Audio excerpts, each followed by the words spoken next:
আমি ফার্সি পড়েছি তো ফার্সি শব্দ ফার্সিতে দুটো শব্দ পড়েছি, ওটা আপনাদেরকে একটু শোনাবো, মন দিয়ে একটু শোনেন। ছেলেরা কথা বলবে না, ভিডিও করবেন না, রেকর্ডিং করুন। নীম হাকিম খাতরায় জান, নীম মুল্লা খাতরায় ঈমান। ফার্সি শব্দ, এর অর্থ হলো অসুস্থ হলে হাতুড়ে ডাক্তারের কাছে চিকিৎসা করাবেন না। এতে কি হয় জানেন? জানের খাতরা আছে। আপনার জ্বর হয়েছে, কোয়াক ডাক্তারের কাছে গেছেন, গিয়ে বললেন জ্বর হয়েছে, ঔষধ লিখে দিয়েছে, আপনি খেলেন, জ্বর গেল না।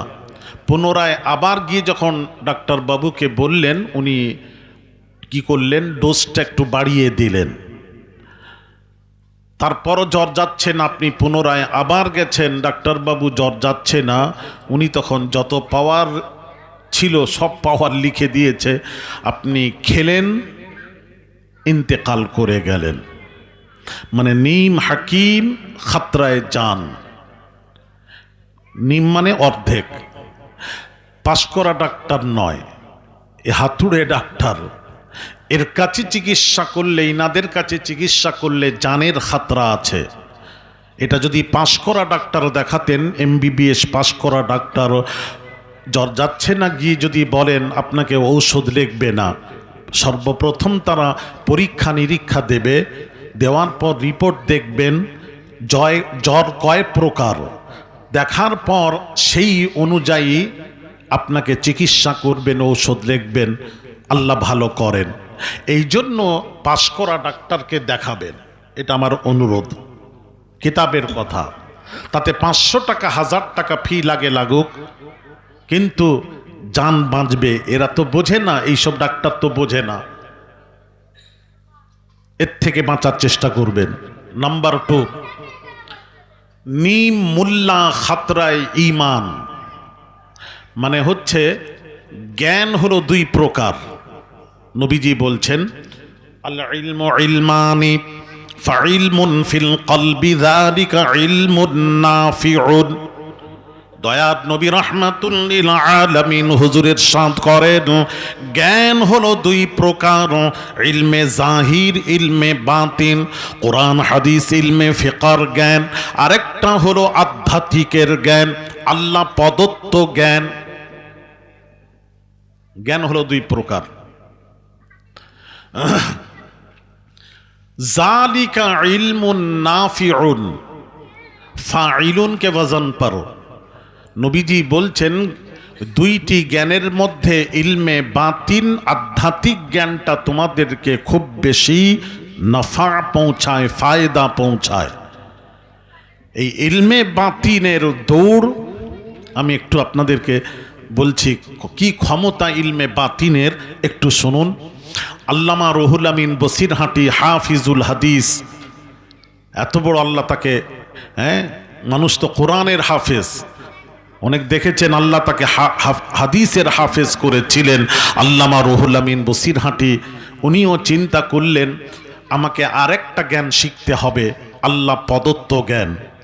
যার কারণে আল্লাহ প্রদত্ত জ্ঞান শেখার জন্য একজন শিক্ষকেরও দরকার, পীর ও মুর্শিদেরও দরকার। উনি ফুরফুরাত পীর মুজাদ্দিদুজ্জামান উলিল আমর আবু বকর সিদ্দিক আল কুরাইশি রাহমাতুল্লাহ আলাইকে মুর্শিদ গ্রহণ করে আধ্যাত্মিক শিখতে লাগলেন।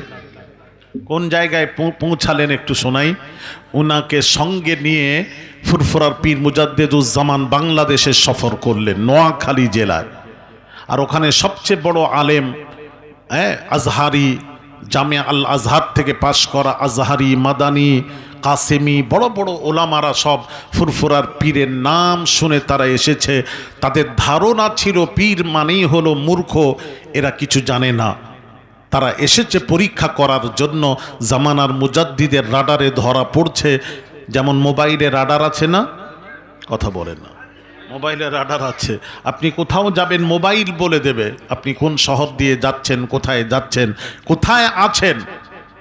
ওই জন্য ট্যাগ করে যে গোয়েন্দা বিভাগ যে আপনাকে ধরে কিভাবে, তো সব ধরা পড়বেন আপনি যদি মোবাইল থাকে।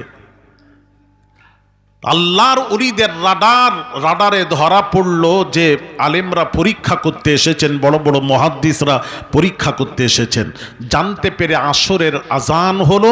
ফুরফুরা পীর মুজাদ্দিদুজ্জামান উলিল আমর আবু বকর সিদ্দিক আল কুরাইশি রাহমাতুল্লাহ আলাইহি তিনি বললেন, বাবা রুহুল আমিন তুমি ইমামতি করো।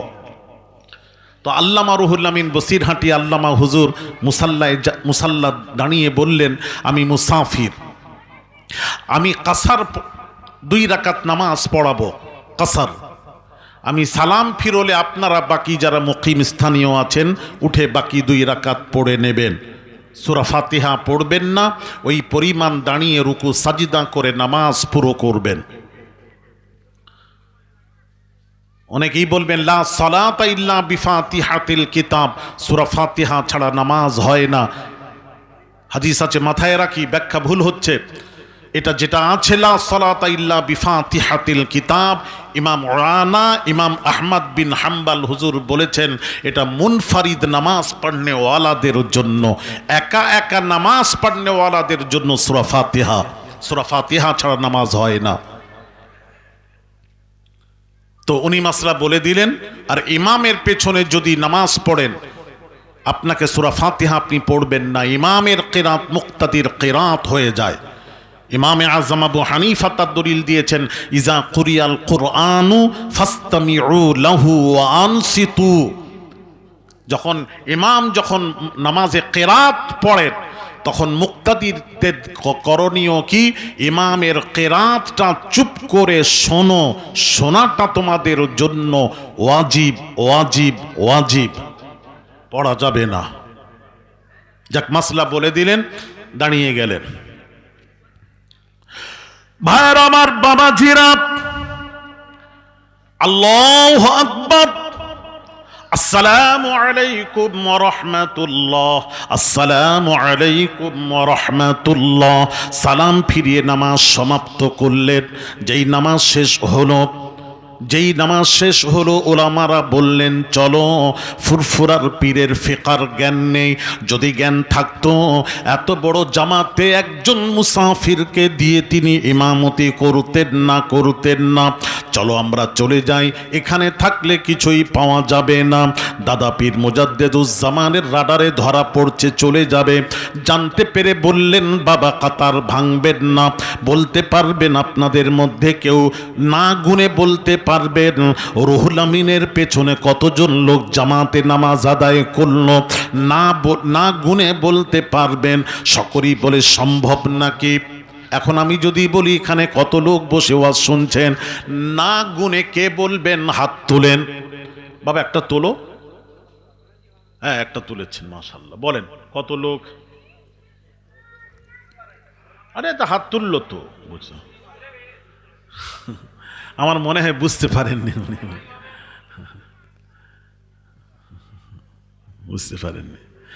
না গুনে। টাকা যখন গুনি কখনো 1 কমে যায়, কখনো বেড়েও যায়। একবার গুনাতেও হবে না সঠিক, বারবার গুনতে হবে। না গুনে তো বলা তো সম্ভবই নয়। ভালো করে বুঝবেন মা বোনেরা, ওয়াজ বুঝুন। আওলাদে রাসূলকে নিয়ে এসেছেন, একটু শোনেন। ভাইরা আমার, বাবাজিরা, সকলেই বলল সম্ভব নয়, না গুনে বলা সম্ভব নয়। ফুরফুরার পীর মুজাদ্দিদুজ্জামান উলিল আমর আবু বকর সিদ্দিক আল কুরাইশি রাহমাতুল্লাহ আলাইহি তিনি বললেন, বাবা রুহুল আমিন, জি হুজুর, তোমার পেছনে কতজন লোক জামাতে নামাজ আদায় করলো বাবা তুমি না গুনে বলতে পারবে?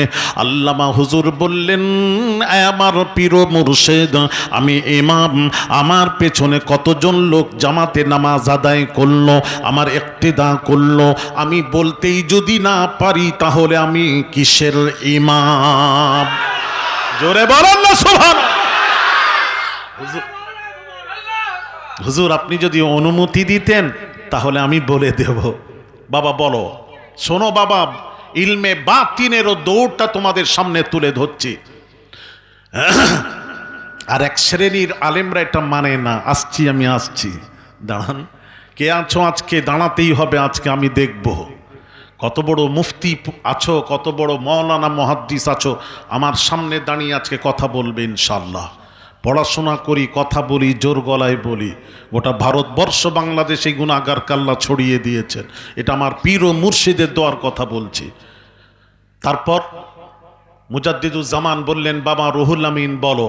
চক্ষু বন্ধ করলেন, ডান দিকে ঘাড় ঘোরালেন, বাম দিকে, নিচের দিকে, উপর দিকে তাকিয়ে বললেন, আমি রুহুল আমিনের পেছনে ৯,৯৯৯ জন লোক জামাতে নামাজ পাঠ করেছে। বাবা গোনেন, এবার গণনা চলছে। গুনতে গুনতে গুনতে যারা গুনছিলেন যোগ দিন, ছেলেরা, যুবকেরা, মা বোনেরা, আল্লাহর কসম যোগফল বের হচ্ছে ৯,৯৯৯ জন।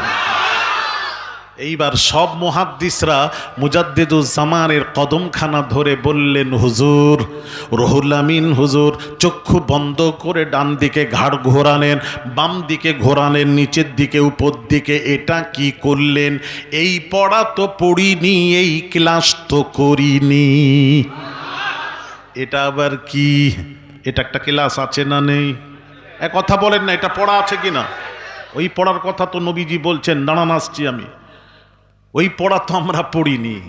আপনি তো দওরা পাস করে, দওরা হাদিস, সিয়াসির তার ৬টি হাদিস পড়ে বের হয়ে আপনি ভাবছেন পরিপূর্ণ জ্ঞান অর্জন করেছি। না মিয়া, আপনি পরিপূর্ণ জ্ঞান অর্জন করেননি, করেননি, করেননি। আপনি হলেন নিম মুল্লা, নিম মুল্লা, নিম মুল্লা। অর্ধেক জ্ঞান অর্জন করেছেন, অর্ধেক, পরিপূর্ণ নয়। ভাইরা আমার, বাবাজিরা, আসুন। ফুরফুরার পীর মুজাদ্দিদুজ্জামান কদমখানা ধরে বললেন, হুজুর এটা কি করলেন? ওই পড়া পড়িনি, ওই ক্লাস করিনি, এটা কি? জামানার মুজাদ্দিদ বললেন, বাবা আমি এখন যদি উত্তর দিই তুমি আমার উত্তর বুঝতে পারবে না। তার কারণ তোমার লাইন হলো কড লাইন, আর আমাদের লাইন হলো মেল লাইন। তো কড লাইন যারা আছে, মেল লাইনের খবর বলবে কি করে? সুতরাং তুমি মুরিদ হয়ে প্রশ্ন করো বাবা, তোমরা উত্তর পেয়ে যাবে। সব মুহাদ্দিসরা মুরিদ হয়ে গেলেন, ফুরফুরার পীরের মুরিদ হয়ে গেলেন। এখন জামানার মুজাদ্দিদ বলছেন, বাবা রুহুল আমিন, এবার তোমার পীর ভাই কি প্রশ্ন করছে উত্তর দাও। আল্লামা হুজুর বললেন, আল্লামা রুহুল আমিন বসিরহাটি হুজুর বললেন, আমার পীর মুর্শিদ যখন অনুমতি দিলেন, আমি জাহিরি চক্ষু বন্ধ করলাম, ডান দিকে যখন ঘাড় ঘোরালাম, দুনিয়ার এক প্রান্ত পর্যন্ত অন্তর চোখে ভেসে উঠল। আমি রুহুল আমিন কিছুই দেখতে পেলাম না, পেলাম না। আমি যখন বাম দিকে তাকালাম, দুনিয়ার এক প্রান্ত পর্যন্ত অন্তর চোখে ভেসে উঠল। আমি রুহুল আমিন কিছুই দেখতে পেলাম না।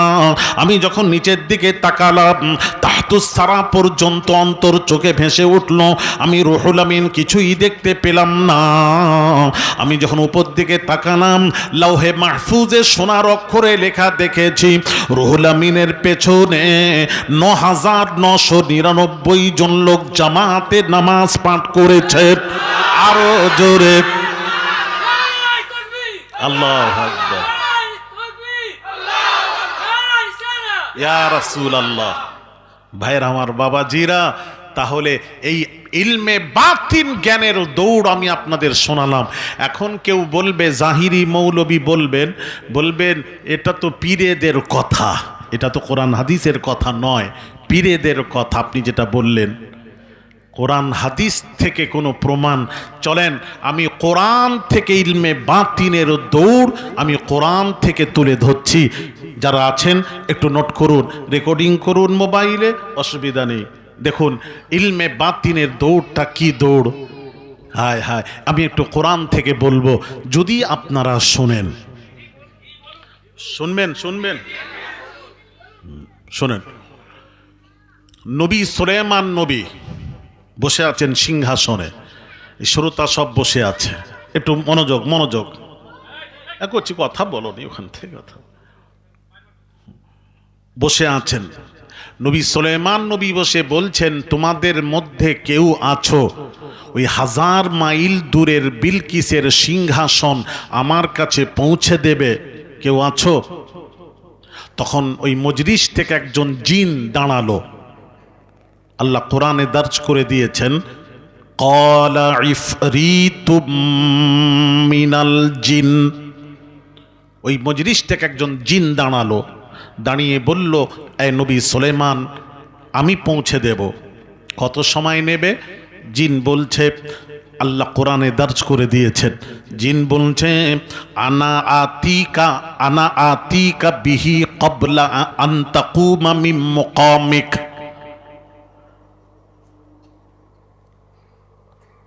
জিন বলছে, আনা আতিকা বিহি ক্বাবলা আন তাকুমা মিন মাকামিক। এই নবী সুলাইমান, আপনি যে সিংহাসনে বসে আছেন, এই সিংহাসন থেকে সোজা হয়ে একটু দাঁড়ান, সোজা হয়ে দাঁড়ান। দাঁড়াতে যতটুকু সময়, এইটুকু সময় নেব 1000 মাইল দূরের বিলকিসের সিংহাসন পৌঁছে দেব। আচ্ছা, আমি যে বসে আছি এখানে, আমি যদি সোজা হয়ে দাঁড়াই কত সময় লাগবে? বেশি লাগবে 2 থেকে 3 সেকেন্ড, এর বেশি নয়, 2 থেকে 3 সেকেন্ড লাগবে। তো জিন বলল, আপনি যে বসে আছেন সিংহাসনে, সিংহাসন থেকে সোজা হয়ে দাঁড়াতে যতটুকু সময়, এই সময়ের মধ্যে আমি 1000 মাইল দূরের বিলকিসের সিংহাসন আপনার কাছে পৌঁছে দেব। বলে দিয়ে জিন কি বলল জানেন? ওয়া ইন্নী আলাইহি লাকাবিয়্যুন আমিন। জিন কি করলো? সে অহংকার দেখালো। সে কি করলো? অহংকার করলো, অহংকার করলো, আমার ক্ষমতা আমি পৌঁছে দেব। এটা অহংকার, অহংকার, অহংকার। এই অহংকার আল্লাহ ছাড়া কারুর সাজে না। অহংকার একমাত্র আরশের নিচে জমিনের উপরে, অহংকার একমাত্র আল্লাহ ছাড়া কারুর সাজে না। আল্লাহর পর যার মর্যাদা, যার মাকাম, যার স্থান, দয়ার নবী রাহমাতুল লিল আলামিন, দয়ার নবী রাহমাতুল লিল আলামিন হুজুর ইরশাদ করেন, আনা আকরামুল আউয়ালিনা ওয়াল আখিরিনা লা ফখর। অতীত এবং ভবিষ্যতে আমার মতো সম্মানী ব্যক্তি আকাশ বলবো না, আর সে নিচে জমিনের উপরে একটাও নেই। এটা তো অহংকার। শেষে গিয়ে বলছেন, লা ফখর, লা ফখর, লা ফখর। আমি ফখর করছি না, অহংকার করছি না। আল্লাহর শুকরিয়া আদায় করো তো বলছি। তাহলে নবীজি অহংকার করেন না। নবীজি বলেছেন, লা ইয়াদখুলুল জান্নাতা মান কানা ফি কলবিহি মিসকাল যাররাতিম মিনাল কিবর। যার অন্তরে সরষে দানা পরিমাণ ঈমান আছে, সে কখন, সরষে দানা পরিমাণ অহংকার আছে, তাকাব্বুর আছে, সে কখনো জান্নাতে যেতে পারবে না। সুবহানাল্লাহ নয়, জান্নাতে যাবেন না, সুবহানাল্লাহ নয়, নাউজুবিল্লাহ। এটাও স্পিডে ব্রেক হয়েছে, এটা মাঝে মাঝে আমাদেরও হয়ে যায়, এটা ভুল নয়। ঠিক আছে ভাইরা, ওই যে উনি হাত তুলেছিলেন, ওটা স্পিডে ব্রেক, এগুলো আমাদেরও হয়ে যায়, এগুলো ভুল নয়। তাহলে অহংকার, ওই জিন অহংকার করলো। জিন কি করলো? আর একটু কথা বলেন। অহংকার করলো। নবী সুলাইমান নবী বলছেন, তুই অহংকার করলি, বস, তোকে আনতে হবে না, বস। বসিয়ে দিলেন। তারপর নবী সুলাইমান নবী বলছেন, তোমাদের মধ্যে কে আছো 1000 মাইল দূরের বিলকিসের সিংহাসন আমার কাছে পৌঁছে দেবে? একজন তাফসীরের মধ্যে এসেছে, একজন বাবাজি আল্লাহর ওলি, নাম হলো আসিম বিন বারখিয়া নামক এক আল্লাহর ওলি দাঁড়ালেন। দাঁড়িয়ে বললেন, এই নবী সুলাইমান, আমি পৌঁছে দেব। কত সময় নেবে? আল্লাহর ওলির কথা শুনেন, আল্লাহ কোরআনে তুলে দিয়েছেন। আল্লাহর ওলি বললেন, আনা আতিকা বিহি ক্বাবলা আন ইয়ারতাদ্দা ইলাইকা তরফুক। এই নবী সুলাইমান, নবীজি, আপনি চোখের পলক মেরে ছেড়ে দিন। এই দেখেন কতক্ষণ লাগলো? ওটাও সেকেন্ড, এটাও সেকেন্ড। ওকে, ওই ছেলে যে বললো 1 সেকেন্ড, ওকে ব্যবসার জন্য খবরদার ব্যবসায় বসাবেন না। ও হিসেব টিসেব জানেন না, ও ব্যবসায় লাল বাতি জ্বালিয়ে দেবে। দেখছেন, ওটাও সেকেন্ড, এইখানেও বলছে সেকেন্ড। এটা সেকেন্ড হলো, ও বলছে 13 সেকেন্ড। ন্যানো, আচ্ছা আচ্ছা, ন্যানো সেকেন্ড, আচ্ছা আচ্ছা। ন্যানো সেকেন্ড, ছেলেরা বেছে ন্যানো। আচ্ছা, যাই হোক, সেকেন্ডের অনেক কম, সেকেন্ডের অনেক কম আল্লাহর ওলি বললেন আমি পৌঁছে দেব। কোরআন, কোরআন পড়ছি। ছেলেরা, মা বোনেরা, কোরআন থেকে যদি জানতে চাও ক্ষমতা, ওলিদের ক্ষমতা, আল্লাহ প্রদত্ত জ্ঞান, ইলমে লাদুন্নির ক্ষমতা কোরআন থেকে বলছি। আমি তো রুহুল আমিন হুজুরের কথা বললাম, আপনারা বলবেন এটা তো আপনারা বাঁধানো, বলতে পারেন। আসুন, আমি কোরআন থেকে বলছি, এবার তো আর ফোঁস করার সুযোগ নেই। তাহলে আল্লাহর ওলি কি বললেন? চোখের পলক মেরে ছাড়তে যে সময় লাগবে এই সময়ের মধ্যে পৌঁছে দেব। নবী সুলাইমান নবী যেই পলক মেরে ছেড়েছেন, ছেড়েই দেখছেন 1000 মাইল দূরের বিলকিসের সিংহাসন হাজির। জোরে বলে, আরো জোরে। হায় হায় হায়।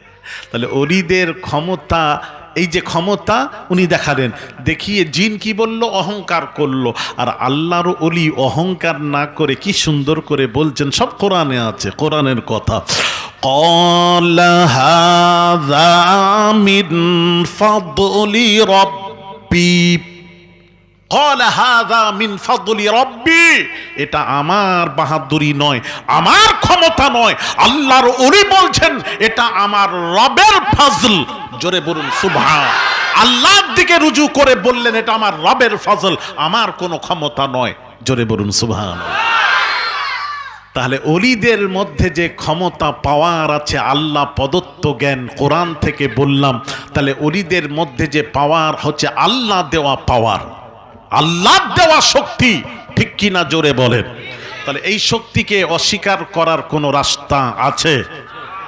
একটু জোরে নেই। এখন আমরা সিহাসিত্তার হাদিস 6টি পড়ে এসে বলল আমি কামেল মুকাম্মল। ওরে বাপরে, এসে হাদিস শরীফ বলছে عن طارق بن شهاب عن عمر بن الخطاب أن رجلا من اليهود يا أمير المؤمنين آيات في كتابكم تقرؤونها لو علينا معشر اليهود نزلت لاتخذنا ذلك اليوم عيدا قال أي آية قال اليوم أكملت لكم دينكم وأتممت عليكم نعمتي ورضيت لكم الإسلام دينا قال عمر قد عرفنا ذلك اليوم والمكان الذي نزلت فيه على النبي صلى الله عليه وسلم وهو قائم بعرفة يوم جمعة رواه البخاري كتاب الإيمان باب زيادة الإيمان ونقصان قول الله تعالى وزدناهم هدى ويزداد الذين آمنوا إيمانا وقال اليوم أكملت لكم دينكم فإذا ترك شيئا من الكمال فهو ناقص حديث نمبر 45 বাপরে, আরে বাপরে, কি হাদিস, অনর্গল হাদিস বলছেন। ولما يقوم معلم القوم لمعالجة المبالغة والخفافة وقلة فكرهم الدنيوي والدين يقول آسفا ولكن في الإسلام اليأسة كفر ليس بوجه القنط الرحمة الله صاحب الحمية والغيرة من القوم والموجودون فيكم تعليم القرآن والسنة ومعلموهم موجود تعالوا في الدين هو خير لكم فهمت؟ ভিডিও করবে না, মানা করছি, শুনবেন না। ছেলেটা ভিডিও করছে কেন? করনি বাবা, মানা করলাম, মানা করার পর বুঝতে পারো নি আওলাদের রাসূল।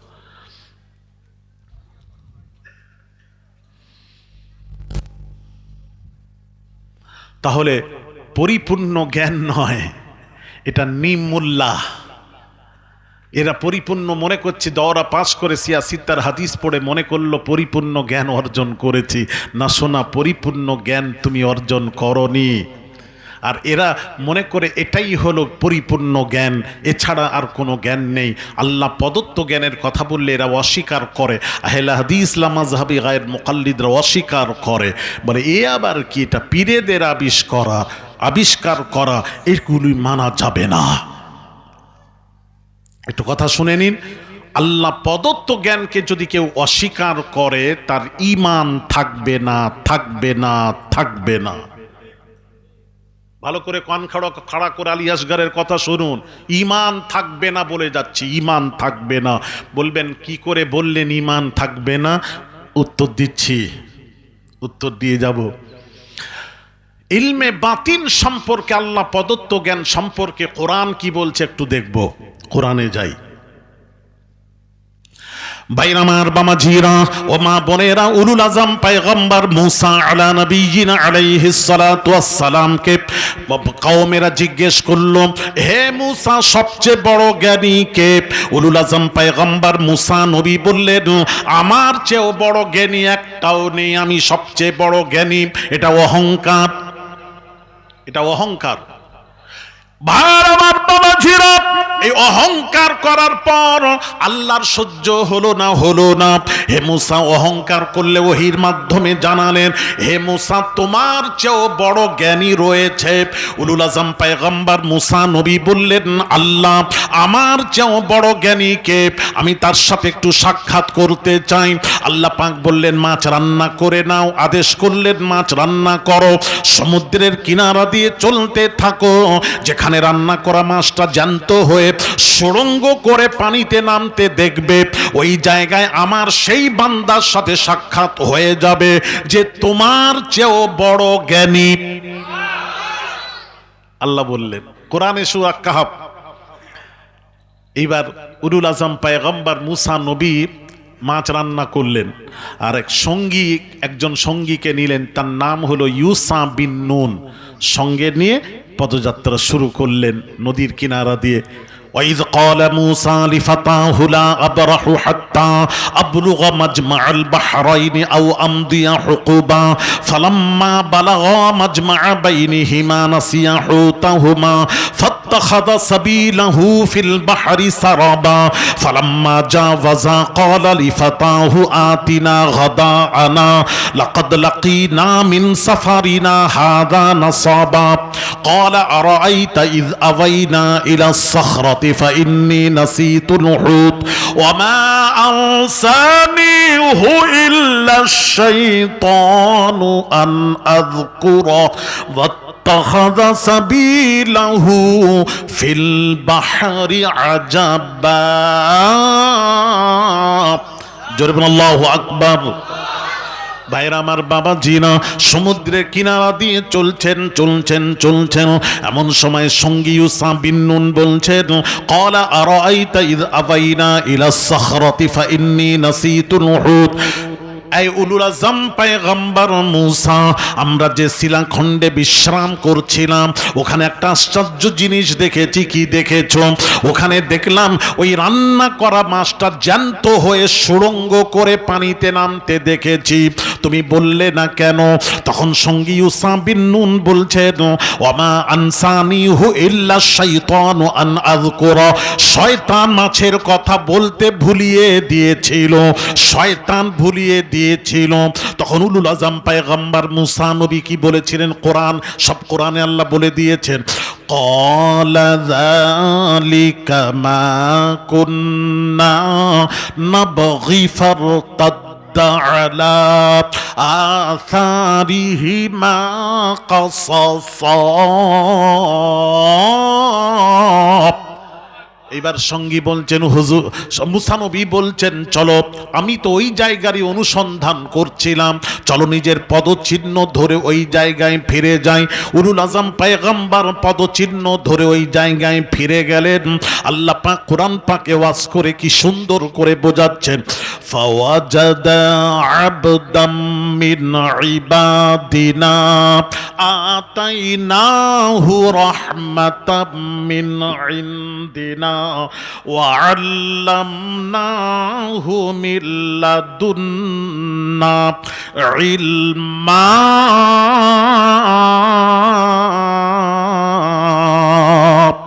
জোরে বলুন আল্লাহু আকবার। কোরআন ভালো লাগছে না? কি মধুর কোরআন, শুনেন তো। এমন আল্লাহ পাক বলছেন, আমি এমন এক বান্দার সাথে মুসার সাক্ষাৎ করিয়ে দিলাম, যাকে আমি আল্লাহ খাস খাজানা থেকে জ্ঞান দান করেছি, আল্লাহ প্রদত্ত জ্ঞান, যে জ্ঞানটার নাম ইলমে লাদুন্নি দান করেছি। তিনি কে? আল্লাহ বলছেন তিনি হলেন হযরত খিজির আলাইহিস সালাতু ওয়াস সালাম। জোরে বলেন না সুবহানাল্লাহ। কার সাথে সাক্ষাৎ? খিজির। হ্যাঁ, আমি বাংলাদেশে বাংলাদেশে 2 মাস উপরে থাকি, সফর করি। প্রতিদিন আমাকে গুনাহগারকে একদিনও আমি তো আল্লাহকে বলি, আল্লাহ তুমি কি জানি না কি করেছো, যেদিন যাই সেই দিন গিয়ে জলসা করি, ওখান থেকে জলসা করে এসে ভারতে জলসা করি, সময় থাকে না, মানুষ ছাড়ে না। বাংলাদেশের একটা জায়গা আল্লামা রুহুল আমিন বসিরহাটি নিজের হাতের এক মসজিদ বানিয়েছিলেন, মসজিদ উনার হাতের ভিত্তি স্থাপন, আর সামনে নদী ও নদীর ভাঙন হয়। নিয়ম হচ্ছে এপার গড়ে ও পার ভাঙে, এই তো নদীর খেলা, সকাল বেলায় ধনীরে তুই ফকির সন্ধ্যা বেলা। নদীর খেলা হলো এক পার ভাঙে এক পার গড়ে, এক পার ভাঙে এক পার গড়ে। তা ওখানে নদীর ভাঙন এসে এসে পুরো এলাকা, ঘর বাড়ি, টিনের ঘর তো সব নদীতে চলে যায়। খালি মসজিদের কাছে পানি চলে এসেছে কাছাকাছি। আল্লামা হুজুর রুহুল আমিন বসিরহাটি হুজুর যখন লাশ গেলেন, মুরিদরা সব কদমখানা জড়িয়ে ধরে বলছেন, আয় আল্লাহর ওলি, আপনারা তো সব পারেন, আল্লাহ আপনাদেরকে সব ক্ষমতা দান করেছেন, হ্যাঁ আপনারা তো সব পারেন। হ্যাঁ, যেমন গাউস আজম পিরানে পীর দাস্তেগীর আব্দুল কাদের জিলানি আল বাগদাদি হুজুর ছোট্ট, হ্যাঁ গাউসে পাক ছোট্ট, কত বছর হবে বাবা, একদম ছোট্ট ছেলে, একদম ছোট্ট বাচ্চা ছেলে। এমন সময় আবু সালে মুসা জাঙ্গি কাছে এক মহিলা বারবার যায় আর বেরিয়ে আসে, বারবার ঢোকে আর বের হয়ে আসে। তৃতীয়বার মহিলা যখন বের হয়ে এলো, গাউসে পাক ছোট্ট ছেলে মহিলাকে ডেকে বলছেন, আপনি আমার আব্বাজান আবু সালে মুসা জাঙ্গির কাছে বারবার যাচ্ছেন আসছেন, কি ব্যাপার বলুন না। হ্যাঁ, তুমি ছোট্ট ছেলে কি বুঝবে না, বলুন না একটু শুনি। না, আমার 5টি কন্যা সন্তান, আমার গর্ভে এখন সন্তান এসেছে, আমার স্বামী বলেছে গর্ভে যে সন্তান ওটা যদি মেয়ে সন্তান হয়, কন্যা সন্তান হয়, তাহলে আমাকে তালাক দিয়ে বিদায় দিয়ে দেবে, ছেড়ে দেবে আমার স্বামী বলেছে। যার জন্য আমি আবু সালে মুসা জাঙ্গির কাছে গিয়ে বললাম, আপনি আল্লাহর ওলি, আপনি আল্লাহকে বলে একটু ব্যবস্থা করুন, আল্লাহ যেন মেয়ের জায়গায় পুত্র সন্তান দেন। এই কথা ওনার কাছে 3 বার বলেছিলাম। তো আব্বা কি বললেন না, আব্বা জান কিছুক্ষণ শুনে চোখ বন্ধ করে উঠে বললেন, হ্যাঁ সাজদা থেকে উঠে বললেন যে না, আল্লাহর সাথে আমার কথা হয়েছে, তোমার কন্যা সন্তান তোমার বাজেটে রয়েছে। তৃতীয়বার ওই কথা বললেন, কন্যা সন্তান আছে, কিছু করার নেই, তুমি যাও, তোমার বাজেটে আল্লাহ কন্যা সন্তান এবারও রেখেছেন। তখন গাউস আজম পিরানে পীর দাস্তেগীর আব্দুল কাদের জিলানি আল বাগদাদি হুজুর বলছেন, মা আরেকবার যান না। মহিলা বলছেন, না আমি 3 বার হয়ে গেছে, আমি আর যাব না। আমি আব্দুল কাদের যদি যাই তাহলে যাবেন? মহিলা বলল, হ্যাঁ বেটা, তুমি যদি যাও আমি যেতে পারি, চলেন মা আমিও যাই। গাউস আজম আর মহিলা সহ গেছেন আবু সালে মুসা জাঙ্গির কাছে। এটা গাউস আজমের পিতা, যে একটা ফল খেয়ে নিয়েছিল, ভেসে আসছিল পানিতে, এটা আপনারা শুনেছেন, যার জন্য তিনি ফলের মালিকের কাছে ক্ষমা না চাওয়া পর্যন্ত 3 বৎসর তার গাছ দেখাশোনা করেছেন, তার মেয়েটাকে বিবাহ করেছেন, সেই আবু সালে মুসা জাঙ্গি। হ্যাঁ, আমরা সব পেড়ে নিয়ে আসছি। আমরা তো আবার এখনকার এমন নিয়ম, গাছে উঠছে লোকের, অন্যের গাছে উঠে ফল পাড়ছে, আর যে মালিক সে বলছে আমার গাছে উঠছিস কেন, আর যে পাড়ছে সে আবার তাকে বড় বড় চোখ দেখাচ্ছে, বেশি বলবি তো খবর আছে। তখন বলে, বাবা দরকার নেই বাবা, এখন সব উল্টে গেছে। কথা ঠিক কিনা কথা বলেন না কেন, এখন আর বলার জো নেই। হ্যাঁ বাবারে, ভাইয়ার আমার বাবাজিরা,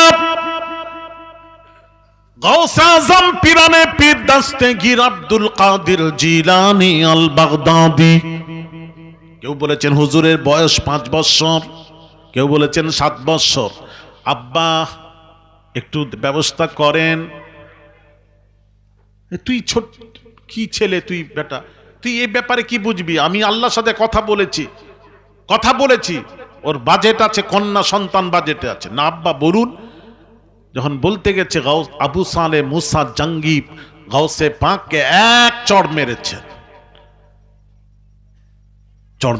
দ্বিতীয়বার যখন আবার বলতে গেছেন, গাউসে আজম আবার চড় মেরে, এই আবু সালে মুসা জঙ্গি গাউসে পাককে আবার চড় মেরেছেন। তৃতীয়বার আবার বলতে গেছেন, আবু সালে মুসা জঙ্গি যেই চড় মারতে উঠেছেন, হাত তুলেছেন, গাউসে পাক বলছেন, আব্বু আর মারবেন না, আর মারবেন না, ব্যাস যথেষ্ট, হাত রাখুন, মারবেন না। কেন কেন রহস্য জানতে চাইলেন। প্রথম চড় যখন থাপ্পড় আমাকে মারলেন, 5টি কন্যা সন্তান পুত্র সন্তানে পরিণত হয়ে গেছে। হ্যাঁ, আপনি দ্বিতীয় থাপ্পড় মারলেন, ওই গর্বের কন্যা সন্তান পুত্র সন্তানে পরিণত হয়ে গেছে। আরেকটা যদি থাপ্পড় মারতেন, পৃথিবীর সব কন্যা সন্তান পুত্র সন্তানে পরিণত হয়ে যেত। চিৎকার দিয়ে বলেন সুবহানাল্লাহ। হায় হায় হায় হায়। মান কানা লিল্লাহি কানাল্লাহু লাহু। ও শোনা, আল্লাহর হয়ে যাও, আল্লাহ তোমার হয়ে যাবে। তুমি যখন কথা বলবে, জবান তোমার, কথা আল্লাহর। হাসছো কেন? এই তুমি হাসছো কেন? কি হাসছো? বেয়াদবি করনি, দাও কারুর দুঃসাহস সিনার মধ্যে না আসে। আমার ওয়াজ ভালো না লাগে উঠে চলে যাবেন।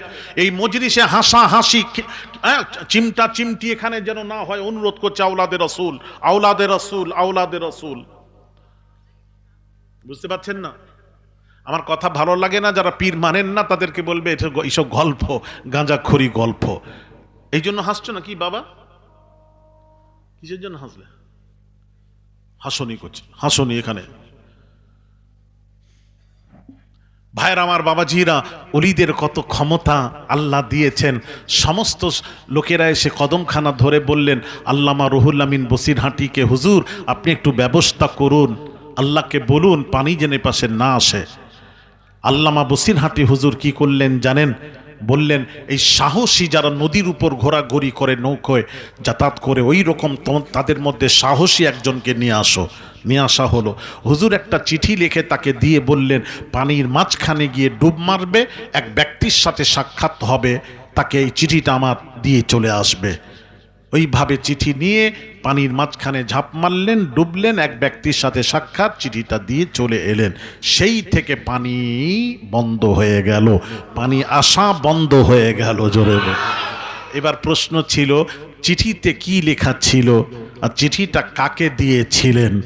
পরে আবার আগামী 5ই জ্যৈষ্ঠ রোজ বুধবার পশ্চিম মেদিনীপুর প্রপার টাউনে মাদ্রাসা মাদানিয়া আহমদিয়া তাজবিদুল কোরআনের বাৎসরিক জলসা তথা মারহুম মুজাহিদ ইসলাম পীরে কামেল শাহ সুফি সৈয়দ আহমদুল্লাহ পীর কিবলা নవ్বরাল্লাহু মারকাদা হুজুরের এবং আম্মা জানে সবরেশানির জলসার ধার্য তারিখ, তার তারিখ হলো 5ই জ্যৈষ্ঠ রোজ বুধবার। দাওয়াত দিলাম, সকলেই যাবে। ভাইরা আমার, বাবাজিরা, তাহলে মুসা নবীর সাথে যে কথা বলতে বলতে চলে এলাম, সেখানে যাই। খিজিরের সাথে সাক্ষাৎ, আল্লাহ সাক্ষাৎ করালেন, খিজিরের সাথে সাক্ষাৎ। যে মুসা বলেছিলেন আমার চেয়ে বড় জ্ঞানী আর কেউ নেই, সেই মুসা এবার কি বলছে জানেন? কোরআন, ক্বালা লাহু মুসা হাল আত্তাবিউকা আলা আন তুআল্লিমানি মিম্মা উল্লিমতা রুশদা। হে খিজির, মুসা বলছেন, আল্লাহ তোমাকে যে আল্লাহ প্রদত্ত জ্ঞান দান করেছেন, তার থেকে তুমি আমাকে একটু শেখাবে, এই শর্তে তোমার অনুসরণ করতে চাই। এ ব্যাপারে তুমি কি বলছো বলো? মুসা নবী বলছেন। হ্যাঁ, এখানে একটা কথা, এখানে একটা প্রশ্ন আমার একটা রয়েছে। সেই প্রশ্ন হলো, নবী বড় না ওলি বড়? জোরে বলুন। নবী বড়। এক বাক্যে সবাই বলেন নবী বড়। আচ্ছা, ওলি ছোট। তাহলে এখানে হওয়া দরকার ছিল, কোরআনে পড়ছি নবী আসছেন ওলির খোঁজে, খিজিরের খোঁজে। এটা কেমন হয়ে গেল? বড় আসছেন ছোটর খোঁজে। এটা হওয়া দরকার ছিল খিজির যাবেন ছোট, যাবেন বড়র খোঁজে। এটা হওয়া দরকার ছিল। কিন্তু কোরআনে উল্টো দেখছি, নবী উলুল আজম, নবী মানে কি আবার উলুল আজম পায়গাম্বার আসছেন অলির খোঁজে। খিজির হলেন আল্লাহর অলি, নবী নন, আল্লাহর অলি, সহিমতে আল্লাহর অলি। তার এখানে প্রশ্ন, নবী আসছেন অলির খোঁজে, নিশ্চয়ই এর পেছনে কোনো রাজ রহস্য লুকিয়ে আছে। আমি খুঁজছি, ইনশাআল্লাহুল আজিজ আগামী 5ই জ্যৈষ্ঠর মধ্যে খুঁজে বের করাবো ইনশাআল্লাহ। ওখানে এসে মনে করে দেবেন, দাওয়াত দিলাম আগামী 5ই জ্যৈষ্ঠ রোজ বুধবার বুধবার বুধবার।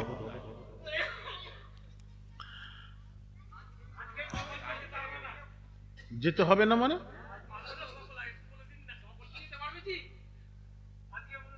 পীরের দরবারে আপনারা এরকম প্রশ্ন তুলেন কেন? আমি তো বুঝি না কেন। আল্লাহর অলির 14,000 আল্লাহর অলি শুয়ে আছেন, একবার গেলে তো সুযোগ। জিয়ারত অলিদের দরবারে গেলে লাভ আছে না ক্ষতি, আগে একটা বলো তো দেখি। কে যদি বলো ক্ষতি আছে তাহলে বলো, আমাকে বলো, প্রমাণ করো।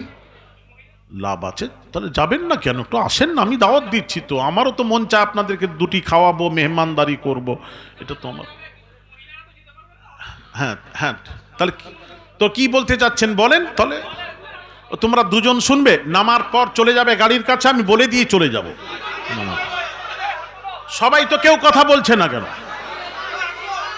সবাইকে হাত তুলতে হবে যারা শুনবেন।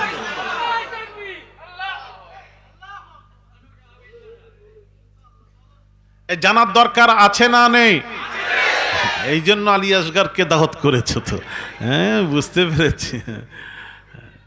এখানে বড় রহস্য লুকিয়ে আছে। মা বোনেরা, ছেলেরা, যুবকেরা একটু বুঝুন কি রহস্য আছে, আমি একটু বলছি।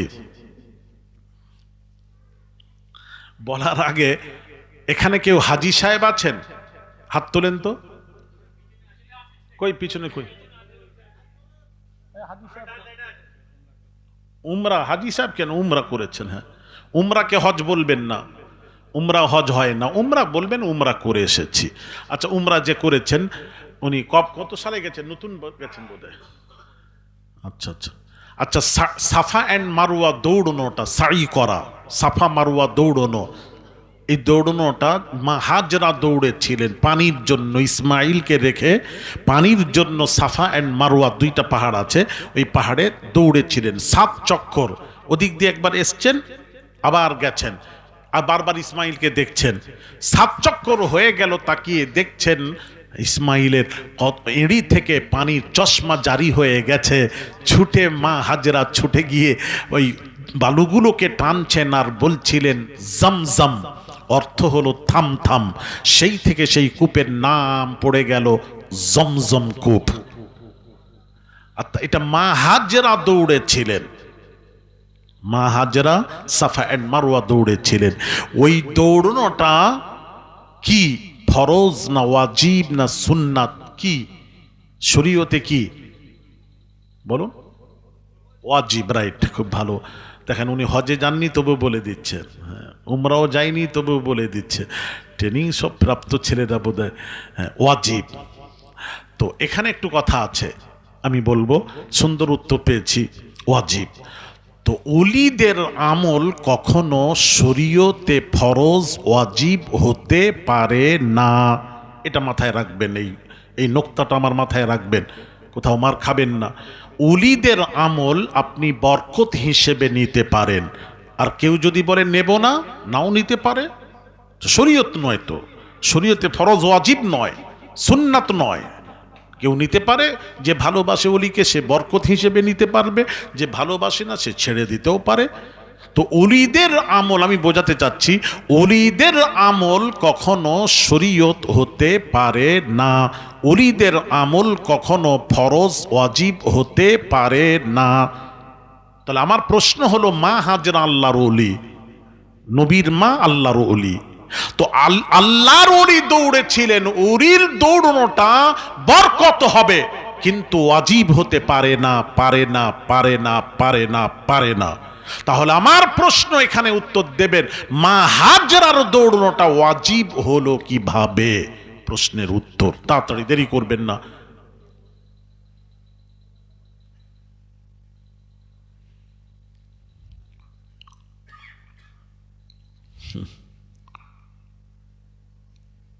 বলেন বলেন, আপনারা তো ওয়াজ শুনেছেন, এই জীবনের প্রথম তো ওয়াজ নয়। যদি বলেন না প্রথম শুনছি, তাহলে আমি একটা প্রশ্ন করব না, সব আমি উত্তর দেব। জীবনে তো বহু ওয়াজ শুনেছেন, যেখানেই নাম শুনেছেন গেছেন, একটু বলেন না, একটু শুনে শুনে তো কিছু তো জানা। এই ওয়াজ শোনা হয়নি? হ্যাঁ, আল্লাহর পছন্দ হলো, ওয়াজিব হলো কিভাবে ওইটা বলছি। অলির আমল তো ওয়াজিব হতে পারে না। আমি প্রশ্ন বোঝাতে পারিনি বোধহয়। আরে অলির আমল তো ওয়াজিব ফরজ হতে পারে না। তাহলে মা হাজরা আল্লাহর অলির দৌড়ানোটা ভালো লেগেছে, ভালো যখন লাগলো, তাহলে ওয়াজিব করলেন কিভাবে, এটা ওয়াজিব হলো কিভাবে, এটাই প্রশ্ন। এটা বললে ওটা উত্তর পেয়ে যাবেন, আমি দিচ্ছি। পুত্র তো ছিলেন, পুত্র থাকলে কি হবে? ওই আমলটা দৌড়েছিলেন কে? মা হাজরা। তো পুত্র তো দৌড়ায়নি, মা হাজরা দৌড়েছিলেন। মা হাজরার দৌড়ানোটা ওয়াজিব হলো কি করে, এটাই প্রশ্ন। কবে? মেদিনীপুর 5ই জ্যৈষ্ঠ। আচ্ছা, পশ্চিম বাউড়িয়া শোনো ভালো করে, ওয়াজ এগুলি দরকার আছে না নেই? আচ্ছা, মা বোনেরা একটু শোনেন, উত্তর শোনেন। আল্লাহ উত্তরটা শোনেন ভালো করে। মা হাজরার দৌড়নোটা আল্লাহকে পছন্দ হয়েছে, আল্লাহ এটাকে ওয়াজিব করবেন, শরীয়ত করবেন। ওয়াজিব মানে কি, এটাকে কেউ অস্বীকার করতে পারবে না। পৃথিবীর কোন মুসলমান অস্বীকার করার ক্ষমতা নেই, অস্বীকার করে দেয়, এটা শরীয়ত হয়ে গেল। ওয়াজিব মানে শরীয়ত, এটাকে অস্বীকার করা যাবে না। তাহলে কি করে আল্লাহ ওটাকে ওয়াজিব করবেন? আল্লাহ বললেন, আল্লাহ তো জানেন যে অলির আমল ওয়াজিব হতে পারে না, এটা তো আল্লাহও জানেন। তাহলে কি হবে? যাতে অলির আমলটাও থেকে যায় আর এটা শরীয়ত হয়ে যায়, পৃথিবীর কেউ যেন ইনকার না করতে পারে, অস্বীকার করতে না পারে। আল্লাহ তার হাবিব বন্ধুকে বললেন, এ হাবিব, আপনি একবার, আমার রসুল, আপনি একবার সাফা এন্ড মারওয়া দৌড়ে নিন। আপনার পর যখন আপনার উম্মাতেরা এসে যখন সাই করবে, দৌড়বে, ওটাকে আমি আল্লাহ আপনাকে দৌড়ানো করিয়ে তামাম পৃথিবীর হাজিদের জন্য, উমরাকারীদের জন্য এই দৌড়নোটা আমি ওয়াজিব বানিয়ে দেব। জোরে বল সুবহানাল্লাহ। আল্লাহ রাসূলকে নিয়ে দৌড়া করালেন। রাসূল যদি না দৌড়তেন, মা হাজরা যতই দৌড়তো, ওটা কখনো শরীয়তে ওয়াজিব হতে পারতো না। নবীকে দিয়ে দৌড়ানো করিয়ে ওটা শরীয়ত আল্লাহ বানিয়ে দিলেন। তার কারণ শরীয়ত হলো রাসূল পাক সাল্লাল্লাহু আলাইহি ওয়াসাল্লাম, নবীর সোজা হয়ে দাঁড়ানো শরীয়ত, নবীর ঝুঁকাটা শরীয়ত, মাথা মোবারকটা জমিনে রাখাটা শরীয়ত, নবীজি সালাম ফিরাবেন শরীয়ত, নবীজি চুপ থাকবেন শরীয়ত, নবীজি কথা বলবেন শরীয়ত। উম্মতের কোনো ব্যাপারে হ্যাঁ বলবেন, ওটা হালাল হয়ে যায়। উম্মতের কোনো ব্যাপারে না বলবেন, ওটা হারাম হয়ে যায়। শরীয়ত তো আল্লাহর রাসূল। তাহলে রসুলকে দৌড়নো করিয়ে মা হাজরার আমলটাও থেকে গেল, আর এটা শরীয়তে ওয়াজিব হয়ে গেল। এটাকে কেউ অস্বীকার করতে পারবে না। এবার এটা বুঝে নিলে আমার ওই ওয়াজটা, নবী অলির খোঁজে বের হলেন কেন, এটা সহজে বুঝতে পারবেন। এই জন্য এটা টানলাম বোঝানোর জন্য। শুনেন, আল্লাহর ওলি খিজির আলাইহিস সালাতু সালাম যদি 1000 বার, কোটি বার যদি মুসা নবীর কাছে যেতেন, ওটা শরীয়ত হতো না, কারণ অলির আমল শরীয়ত হয় না। তাহলে আল্লাহ কি করলেন? অনেকেই বলবে, যারা পীর মানে না, অলি মানে না, তারা বলে, ওর অলির দরবারে যেতে হবে কেন, তোরা মানিস, তোরা যা, আমি যাব না, অস্বীকার করবে। আল্লাহ তাই নবীকে দিয়ে অলির খোঁজে বের করিয়ে হামেশার জন্য অলির খোঁজে বের হওয়া, এটা আল্লাহ তাআলা মুসা নবীর সুন্নাত বানিয়ে দিলেন। জোরে বলেন না সুবহানাল্লাহ। পৃথিবীতে কোনো মৌলবী অস্বীকার করতে না পারে। বোঝাতে পারলাম না বোধহয়? আরে কথা হ্যাঁ না বলেন না, বুঝতে না পারলেও হেডটা নাড়ান, তাহলে আমি মনে করব যে হেড তো নড়ছে। বুঝতে পারলে না? হ্যাঁ, মাশাআল্লাহ, দোয়া করবে আমার জন্য। হ্যাঁ, শোনা, এই রহস্য লুকিয়ে আছে। খায়ের, আমি যেটা বোঝাতে চলে এলাম, তাহলে ইলমে লাদুন্নি তো কোরআন থেকে প্রমাণ। তাহলে যদি দেখেন, কেউ যদি ইলমে লাদুন্নি করেনি আলাদা কথা, শিখেনি আলাদা কথা, একজন নামাজ পড়েননি আলাদা কথা, কখনো জুম্মা পড়ছে, ঈদ বকরা ঈদ যাচ্ছে, 5 ওয়াক্ত নামাজ পড়েনি, কিন্তু আপনি তাকে কাফের বলতে পারবেন না, পারবেন না, পারবেন না। পারবেন কাফের বলতে? অন্যরকম। কাফের বললে কাফের জানাজা হয় না, কাফের বললে তার বউ তালাক, কাফের বলা যাবে না। কেন? নবী কি বলেছেন? মান তারাকাস সালাতা মুতাআম্মিদান ফাকাদ কাফার, যে ব্যক্তি জেনে শুনে নামাজ ছেড়ে দিল সে কাফেরের কাজ করলো, কাফের নয়, কবিরা গুনাহ করলো। কবিরা গুনাহ মানে বড় পাপ করলো, কিন্তু কাফের নয়। আমি কি বোঝাতে পারছি? হ্যাঁ। কিন্তু কোন মুসলমান যদি নামাজকে অস্বীকার করে দেয়, নামাজ টামাজ মানি না, পড়ছে না আলাদা কথা, আপনি বলছেন ভাই নামাজ পড়ো, সে কমজোরিটা জাহির করছে, ভাই পাচ্ছি না, আচ্ছা আপনি বলছেন আমি চেষ্টা করবো ইনশাল্লাহ, কিন্তু অস্বীকার করেনি। আর কোন মুসলমান যদি নামাজ রোজা এটা ফরজ, তো ফরজকে অস্বীকার করে দেয়, তার ঈমান, আরে কথা বলেন না, ঈমান থাকবে? ঈমানের ব্যাপার, ঈমান থাকবে না। রাইট, খুব ভালো উত্তর দিচ্ছেন। আমার বাউড়িয়া খুব ভালো, পশ্চিম বাউড়িয়া আসলেই ভালো। হ্যাঁ, ঈমান থাকবে না। আর নামাজ যদি কেউ না পড়ে, জেনে শুনে শয়তানি ওয়াসওয়াসায় পড়ছে না, কাবীরা গুনাহ করছে। তো আমি বলবো কাবীরা গুনাহ করলেও তো শাস্তি পাবেন। সামান্য শরীরের কোনো অংশ পুড়ে গেলে তার জ্বালা যন্ত্রণা সহ্য করতে পারিনি সোনা, জাহান্নামের আযাব কি করে সহ্য করব বাপ আমার? তাহলে আমাদেরকে নামাজি হতে হবে, নামাজি হতে হবে, ঠিক কি না কথা বলে? হ্যাঁ, পড়তে হবে সোনা, তবেই তো ভালো লাগবে। পড়ো, তুমি পাক থাকবে, নামাজ পড়া আরম্ভ করো, তোমাকে নামাজ ছাড়া অন্য জিনিস ভালো লাগবে না। আগে নামাজটা পড়ি, তারপর অন্য জিনিস করব, ঠিক কি না? যারা পড়ে তাদেরকে জিজ্ঞেস করুন, নামাজটা পড়বেন কেন? আমরা শাস্তি নেব, নামাজ পড়বে। আমি জাস্ট বোঝাতে চাচ্ছি, একজন ইলমে লাদুন্নি আমল করছে না, কাফের নয়, কিন্তু ইলমে লাদুন্নিকে অস্বীকার করে, তাহলে নাসে কোরআনকে, কোরআনের আয়াতকে অস্বীকার করে সে বেঈমান হবে, কাফের হবে। আমি এখন বোঝাতে পারলাম? তাহলে ইলমে লাদুন্নিকে অস্বীকার করার কোনো রাস্তা, আরেকটু জোরে, কোনো রাস্তা নেই। রাইট। তাহলে নিম মুল্লা খাতরাই ঈমান, আমি যে কথা বলতে বলতে চলে এলাম, মানে হচ্ছে ওই অর্ধেক জ্ঞান অর্জন করেছে খালি কোরআন হাদিস ইলমে ফিকার জ্ঞান, কিন্তু আল্লাহ প্রদত্ত জ্ঞান অর্জন করলো না, এরা নিম মুল্লা। এদের কথা শুনে যদি আপনি আমল করেন, ঈমানের খাতরা আছে, ঈমানের খাতরা আছে, ঈমানের খাতরা আছে। কিসের খাতরা আছে? ঈমানের খাতরা আছে। যেমন যেমন একটু বলবো? আরে কথা বলেন না, বলবো?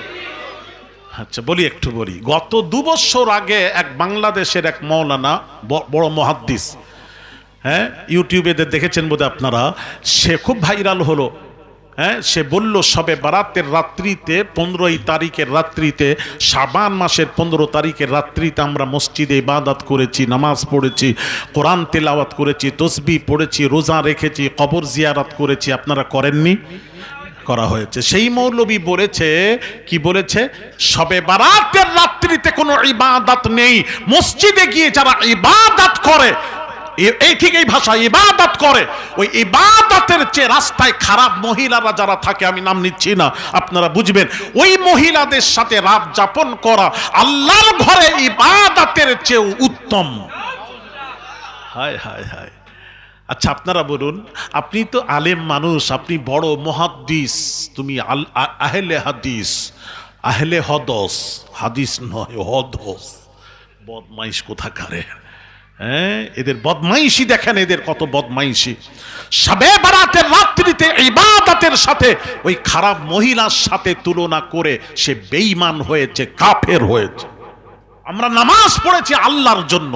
এই নামাজ কার জন্য? কথা বলেন না, কথা। সাজদা কার জন্য? না আরো আসতে বলেন, সাজদা কার জন্য? আর একটু আসতে বলেন না, সাজদা কার জন্য? রুকু কার জন্য? ইবাদত কার জন্য? আল্লাহর সন্তুষ্টি লাভের জন্য কোরআন তেলাওয়াত আল্লাহর জন্য, দরুদ পাঠ আল্লাহর জন্য, তার সন্তুষ্টি লাভের জন্য আমরা ইবাদত করেছি। আর সেই ইবাদতের সাথে খারাপ মহিলার সাথে সে বলেছে ওর সাথে রাত যাপন করা উত্তম। আমার মনে হয় তার আগের রাত্রিতে ও মৌলবি বোধহয় এইখানেই ছিল মনে হয়, এই জন্যই মনে পড়েছে তার। কথা বলছেন না কেন আপনারা? কথা বলছেন না কেন?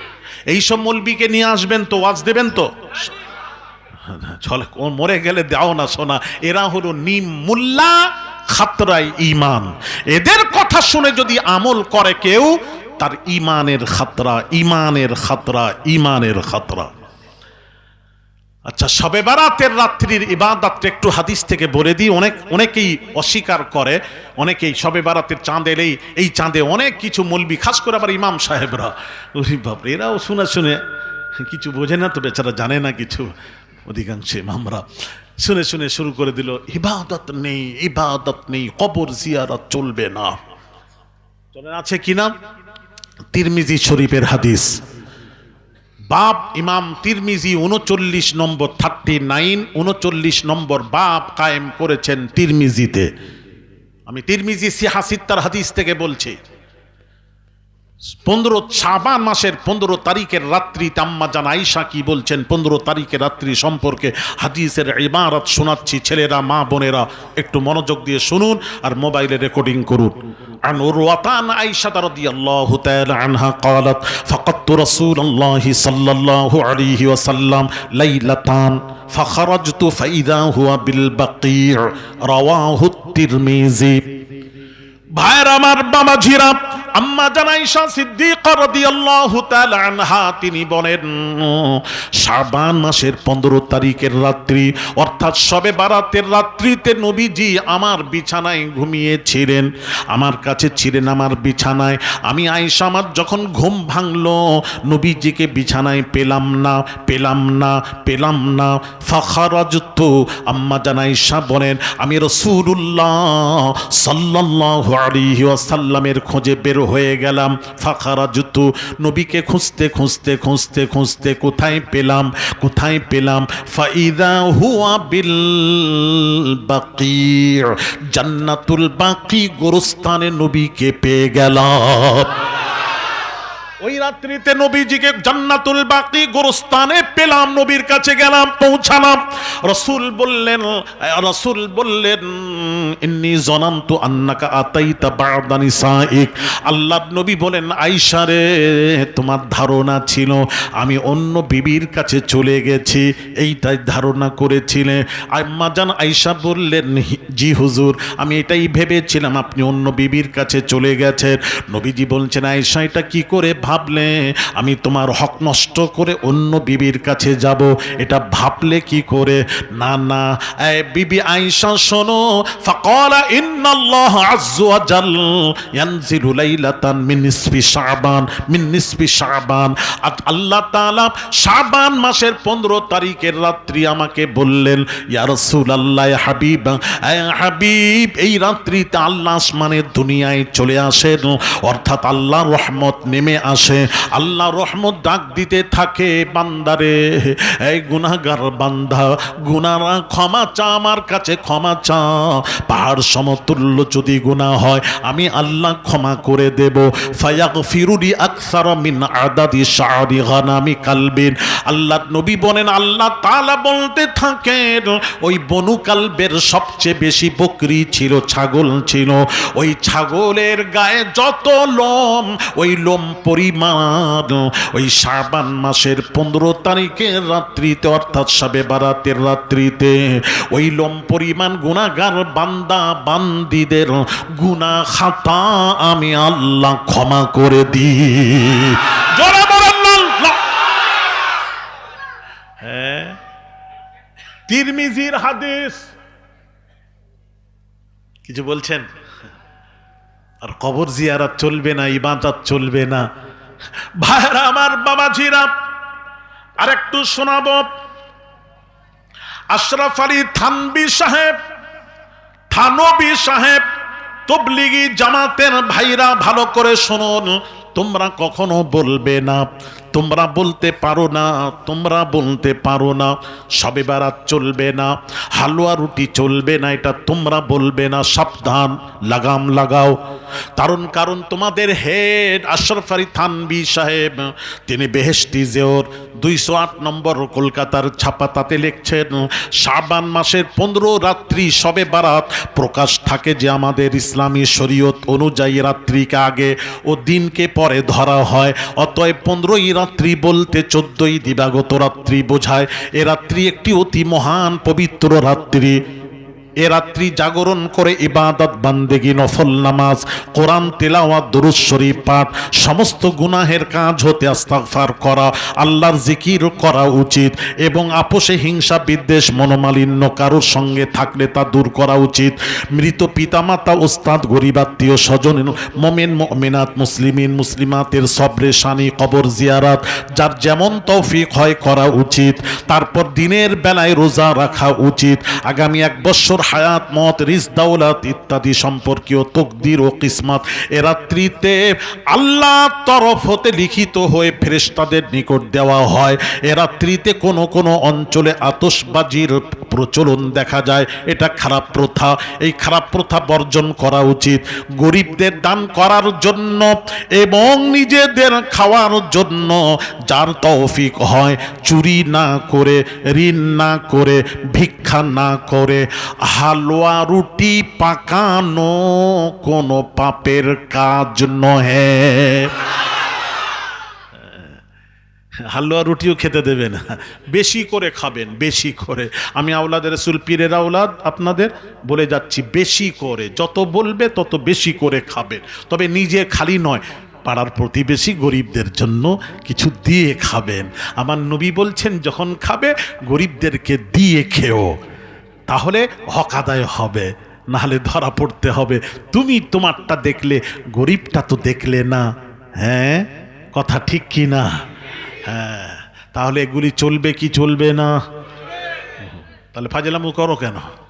এরা নিমুল্লা, এদের কথা শুনবেন না, এরা ইমানের খাতরা আছে, বুঝতে পারছেন না? নিমুল্লা কারা জানেন? বলছি, কোরআন হাদিস পড়ে, আধ্যাত্মিকের জ্ঞান নেই, সামান্য পড়ে, কি বোঝে বোঝে জানি না, কি বোঝে জানেন? কোরআনে পড়েছে। এক শ্রেণীর আলেমরা বলছে কিয়ামতের দিন নবী সুপারিশ করতে পারবেন না। জোরে বলুন না, নবী সুপারিশ করতে পারবেন না। দেখছেন দলিল কি দিয়েছে শুনুন। ফামান ইয়ামাল মিসকালা যাররাতিন খায়রান ইয়ারা ওয়া মান ইয়ামাল মিসকালা যাররাতিন শাররান ইয়ারা। ভাইরা আমার, বাবাজিরা, কিয়ামতের দিন বাপ বেটাকে চিনবে না। ভাইরা আমার, যাররা যাররার হিসেব আল্লাহ নেবেন কিয়ামতের দিন। আল্লাহ তাআলা কিয়ামতের দিন আল্লাহ তাআলা যাররা যাররার হিসেব নেবেন। বাপ বেটাকে চিনবে না, মা বেটাকে চিনবে না, বেটা মাকে চিনবে না, ভাই ভাইকে চিনবে না, বন্ধু বন্ধুকে চিনবে না, সব নফসি নফসি করবে। সুতরাং কিয়ামতের দিন নবী সুপারিশ করতে পারবেন না। আস্তাগফিরুল্লাহল আযীম। ভাইরা আমার, বাবাজিরা, আমি গুনাহগার আওলাদের রাসূল বলে যাচ্ছি, নবী তো দূরের কথা, একজন হাফেজে কোরআন কিয়ামতের দিন আপনাকে সুপারিশ করে জান্নাতে নেবে। দলিলটা দিয়ে দিই, দেব কবে? 5ই জ্যৈষ্ঠ। এখানে যা হবে নগদ, বাকি নেই। চলেন, বাকি নেই। হাদিসটা পড়ছি শুনেন। আমি ইবারত পড়ে পড়ে একটা একটা করে আপনাদেরকে বুঝিয়ে যাব। আমি গল্প বলতে আসি না, আমি সময় নষ্ট করতে আসি না, একটা একটা করে বুঝিয়ে, দলিল সহ বুঝিয়ে যাচ্ছি। নোট করুন। একটা হাফেজে কোরআন কিয়ামতের দিন সুপারিশ করতে পারবে কি পারবে না? শুন দলিল, আল্লাহ নবীর পাক জবানের পাক কথা। আল্লাহ নবী বলেন, মান ক্বারাআল কুরআনা ফাস্তাযহারাহু ফাআহাল্লা হালালাহু ওয়া হাররামা হারামাহু আদখালাহুল্লাহুল জান্নাহ ওয়া শাফাআহু ফি আশরাতিন মিন আহলি বাইতিহি কুল্লুহুম ক্বাদ ওয়াজাবাত লাহুন নার। জোরে বলুন না সুবহানাল্লাহ। ভাইরা আমার, বাবাজিরা, এই সোনার যুবকেরা, মা বোনেরা, দয়ার নবী রাহমাতুল লিল আলামিন তিনি কি বলছেন? আল্লাহর নবী বলেন ওই হাফেজে কোরআন, ওই রকম হাফেজে কোরআন যারা ব্যবসা করছে নয়, ওই রকম হাফেজে কোরআন যারা হারামকে বর্জন করলো, হালাল ভক্ষণ করলো, ওই রকম হাফেজে কোরআন ওয়াসাফাহু ফি আশারাতিম মিন আহলি বাইতিহি, তার বংশের 10 জনের সুপারিশ করবে। 10 জনের নবীজি বলছেন কেমন 10 জন? কুল্লুহুম কাদ ওয়াজাবাত লাহুন নার, যার উপর জাহান্নামের আগুন ওয়াজিব হয়ে গেছে, সে জাহান্নামে যাবে। এই রকম 10 জনের সুপারিশ করবে। আল্লাহ তাআলা হাফেজে কোরআনের সুপারিশ মঞ্জুর করো তো ওই রকম 10 জনকে আল্লাহ রব্বুল আলামিন জান্নাত দান করে দেবে। জোরে বলুন, আরো জোরে। হায় হায় হায়, সহি হাদিসের সনদ সহি। ভাইয়ের আমার, বাবা জিরা, তাহলে একজন হাফেজে কোরআন যদি সুপারিশ করে জান্নাতে নিতে পারে, নবী জান্নাতে নিতে পারবেন না? ওইগুলো কোথায়? বেয়াদব কোথায়? এখানে নেই না? এই ছেলেরা ঠিক আছে আমাদের। হ্যাঁ, একটা ছেলের একটা কথা বলে যাই, পরিষ্কার কথা, আমরা কোনো কিচ্ছু বুঝতে রাজি নয়। আমরা নবীর পক্ষে ছিলাম, আছি, থাকব। কারণ নবী হলেন ঈমান। আমি আলী আসগার ঈমান নয়, নবীর উপর ঈমান আনতে হয়। তাহলে নবী যদি ঈমান, সেই নবীকে আমরা ছাড়তে ভুলতে পারবো না, পারি না। সব ছেড়ে দিতে পারি তোদেরকে, কিন্তু নবী ছাড়তে পারবো না। এই কথার উপর আপনাদের একমত তো? আপনারা দেখি কার কার একমত, এক চান্সে হাত তুলে দেখান। সবাই তুলেছে তো? অন্য কোম্পানি নেই তো?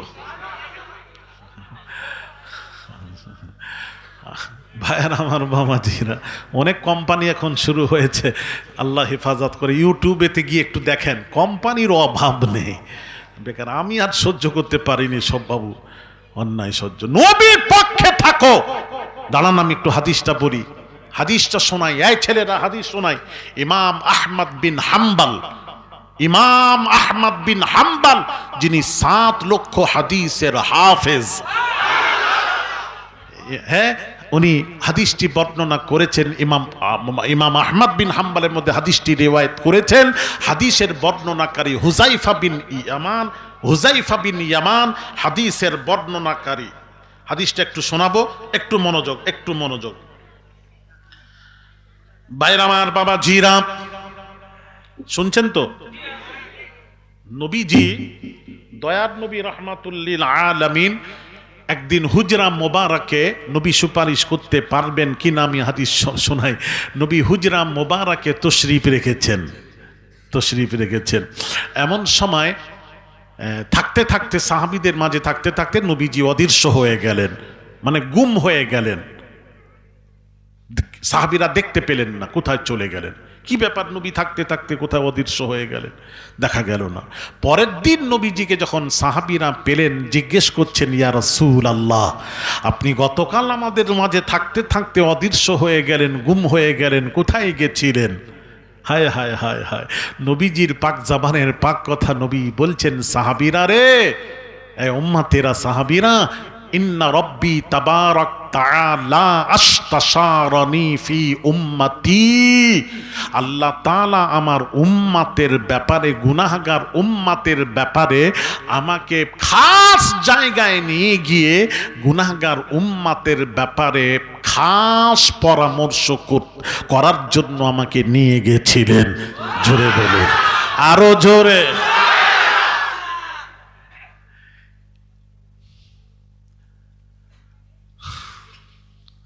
যাক, আপনারা একটু, আমি অপেক্ষা করলাম আপনারা কিছু বলবেন।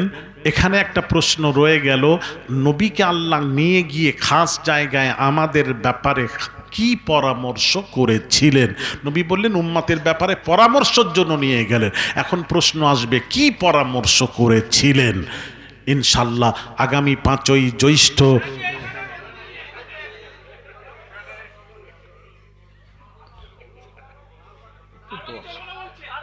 তা আমি তো শিখালাম, আমার ওয়াজ আবার আমাকে শোনাচ্ছ কেন? তোমরা একটা কিছু বের করো।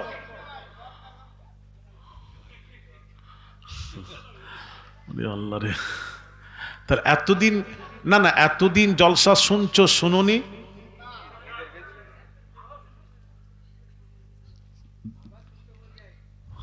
দরকার আছে না নেই? এগুলো জানা, ওই মৌলবীদেরকে জানা, ওই নিম মুল্লা এই যে বলছে নারায়ে রিসালাত বললে, নবীর কথা বললে ওদের চুলকনি বেড়ে যায়। আচ্ছা, আশ্চর্য ব্যাপার, আমি তো অবাক হয়ে যাই, আমার তো অবাক লাগে নবীর ব্যাপারে এদের চুলকনি লাগে কেন? ওইটাই তো আফসোস। তাহলে মোনাফেক রাসূলের সময়ে ছিল, এখনো মোনাফেক আছে না মরে গেছে? এই জোরে বলো না, ছাড়া মরে গেছে। তাহলে নবীর কথা শুনলে মুখে হাসি থাকবে, আর ইমান তাজা হবে, ব্যাটারি লো হয়ে গেছে, চার্জ হয়ে যাবে। আর তুমি, আমার টাইম থাকলে আজকে একটু খুলে বলতাম আমি, না না না বল, আমার একটা জায়গায় জলসা আছে, বলেন বলেন, কি করে পাগল। আর তুমি জানো আমি তো আলিয়াসগার, একদম কথার সাথে মিল থাকে আমার, আমি ওরকম ফাজলামো করিনি লোকেশন, আওলাদে রাসূল, পীরের আওলাদ, বলবো এক আরেকটা করব, মিথ্যা বলবো মানুষকে, ওই নয়। আমি কথা দিয়েছি, আরেক জায়গায় না থাকলে আমি আজকে একটু পেয়েছিলাম ভালো আপনাদের শ্রোতা, আমি একটু ভালো করে আরো বুঝিয়ে যেতাম। পরে আবার দেখা হবে ইনশাআল্লাহুল আজিজ। দেখা হবে না, দেখা করবে না তো? তো একটু শুনেন ভাইয়ের আমার, বাবাজিরা। আচ্ছা, কি আলোচনা করেছিলেন শুনবেন না তো? কারা কারা শুনবে না হাত তোলো। শুনবে না? আমি বললাম না এই গন্ডগোল প্রথম থেকেই ছয়ে আসছে। ওই এই হত্যা মার্ডার ওই হাবিল কাবিল থেকেই হয়ে আসছে, কিছু করার নেই। এত স্পিড কেন? দাঁড়ান না, আমার কথাটা শুনেন, পুরোপুরি শুনে তারপর হাতটা তোলেন, তবেই তো। দাঁড়ান, তাহলে যারা হাত তুলেছে আমার মনে হয় সোনারই হাত তুলেছেন। হ্যাঁ হ্যাঁ, ওইটাই বুঝতে পেরেছি, পারি বুঝতে, তো না হলে আমি লাইসেন্স পেলাম কি করে? হ্যাঁ, ওয়ালিদ কিবলা লাইসেন্স দিয়ে দিয়েছেন একদম। আচ্ছা, সোনারই হাত তুলেছেন, সবাই সোনার হাত তুলেছেন, একটু শোনাই মা বোনেরা, কি আলোচনা হয়েছিল আমাদের ব্যাপারে একটু শুনি। নবীজির পাক জাবানের পাক কথা হাদিস শরীফ শোনাচ্ছি। নবী বলছেন, মা যা আফআলু বিহিম, এই আলোচনা হয়েছিল।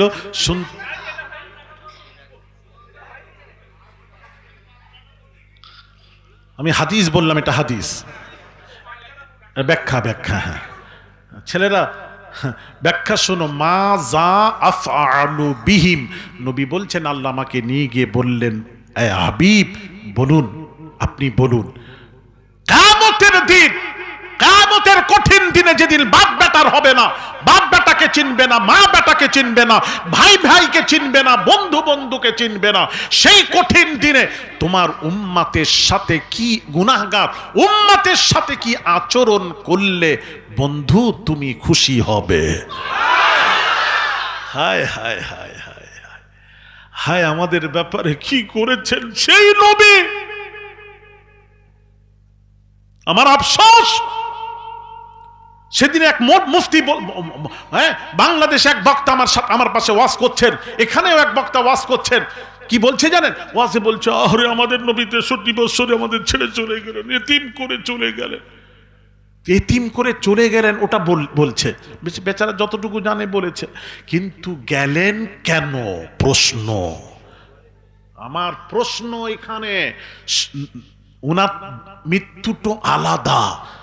ওনার মৃত্যুর সময় আজরাইলকে আল্লাহ পাঠিয়ে বললেন, আজরাইল আমার হাবিবের কাছে সালাম দেবে, ওয়ার্ডার নিয়ে প্রবেশ করবে, তারপর উনাকে জিজ্ঞেস করবে, উনি যদি বলেন যান কবজ করতে তবে করবে, তার আগে নয়। কারণ তুমি যার কাছে যাচ্ছ, আমি যার কাছে পাঠাচ্ছি তিনি হলেন তোমারও নবী, ফারিস্তাদেরও নবী, নবীদেরও নবী, রাসূলদেরও রাসূল, আমি আল্লাহ আমারও রাসূল।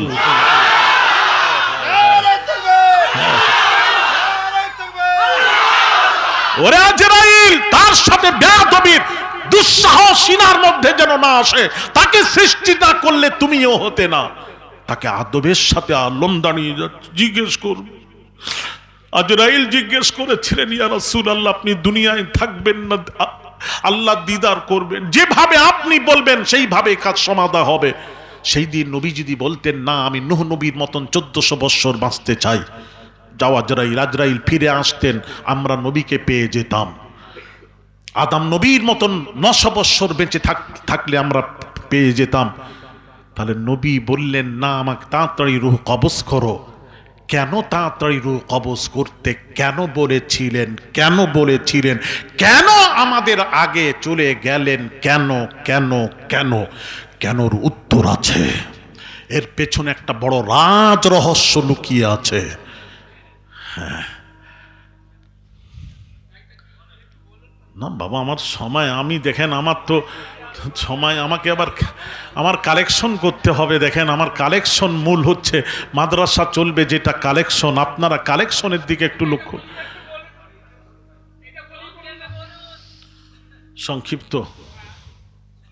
সংক্ষিপ্ত যখন বলছে, সংক্ষেপ হলো আমাদের জন্য নবী আগে চলে গেলেন, এটা একদম সংক্ষিপ্ত।